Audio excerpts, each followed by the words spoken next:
નમસ્કાર, હું Rinku Prajapati public India ન્યૂઝમાં આપનું સ્વાગત કરું છું। શરૂઆત કરીએ આજના સમાચારની। આણંદમાં મોહરમ પર્વ અંતર્ગત વિવિધ વિસ્તારોમાં 37 જેટલા તાજિયાની સ્થાપના કરવામાં આવી।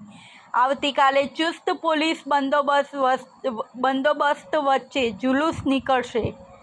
હઝરત ઇમામ હુસૈનની યાદમાં મનાવવામાં આવતો માતમ એટલે મોહરમ આજથી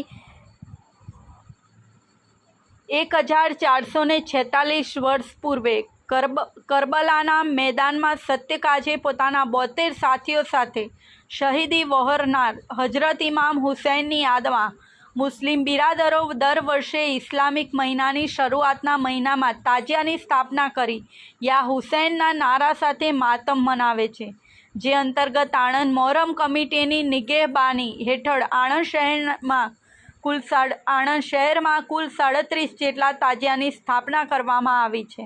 આણંદમાં મોહરમ કમિટી દ્વારા વિવિધ થીમ આધારિત તાજિયા બનાવવામાં આવ્યા છે, જેમાં શહેરના નવી ચાલી મોહરમ કમિટી દ્વારા હોળીમાં સવાર તાજિયા બનાવવામાં આવ્યા છે। આ તાજિયા લોકોમાં આકર્ષણનું કેન્દ્ર બન્યા છે। આજે કતલની રાત છે, ત્યારે આજે રાત્રે સ્થાપના કરેલ તાજિયા પોતાના વિસ્તારમાંથી ઉઠાવી માતમ મનાવવામાં આવશે, તો આવતીકાલે 10મી મોહરમને રોજ પોતાના વિસ્તારમાં સ્થાપના કરેલા તાજિયા એ બપોર બાદ જુલુસ રૂપે કાઢવામાં આવશે।